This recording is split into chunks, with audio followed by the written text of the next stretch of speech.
சொத்து ஊழல் எங்கள் சொத்து ஊழல் எங்கள் சொத்து சுரண்டல் வேண்டும்.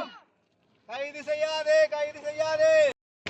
இந்த உரிமையை பறிக்கின்ற விதமாக இந்த கிரவல் அனுமதி பத்திரங்கள் சட்டவிரோதமாக நாங்கள் மீண்டும் மீண்டும் மீண்டும் எங்களை அரசு அதிகாரிகளுக்கு ஜிஐக்கு பிரதமருக்கு ஜனாதிபதிக்கு ஆளுநருக்கு என்று நாங்கள் முறைப்படி எங்களுடைய அமைப்புகள் கூட பலதரப்பட்ட கடிதங்கள் அனுப்பியும் கோரிக்கைகள் அனுப்பியும் இது சம்பந்தமான எங்களுக்கு ஒரு தீர்க்கமான முடிவு வரவில்லை. நான் நினைக்கிறேன் எங்களுடைய கிரவல் எங்களுடைய கங்கோளத்தில் அகலப்படுகின்ற கிரவல் நாளுக்கு நாள் அதிகரித்த வண்ணம் உள்ளது. ஒவ்வொரு மாதத்துக்கும் 2-3 கிரவல் அனுமதி பத்திரங்கள் பிரதேச செயலாளராக வழங்கப்பட்டு கொண்டிருக்கு. இது தொடர்பான பிரேரணைகளை எங்கள் மக்கள் பிரதிநிதிகள் கிராமத்தில் இருக்கின்ற முக்கிய சிபிஓக்கள் எல்லாம் எங்களுடைய தீர்மானத்தை நாங்கள் பிரதேச செயலாளருக்கோ மிக பொறுப்புணர்ச்சியுடன் பாரப்படுத்தும் போது பிரதேச செயலாளர் எங்களை சந்திப்பதற்கோ எங்களை பொறுப்பான பதில் சொல்வதற்கோ முற்படுவதில்லை.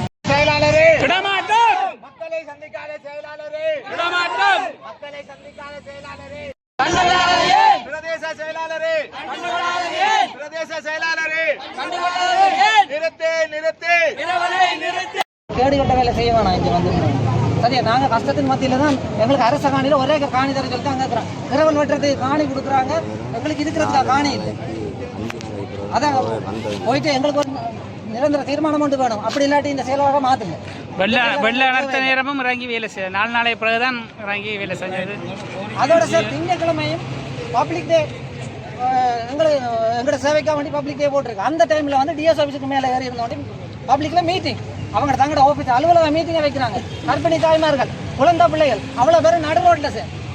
அப்போ இப்படியான செயலாளர் எங்களுக்கு தேவையா? அந்த செயலாளர் தேவையில்லை.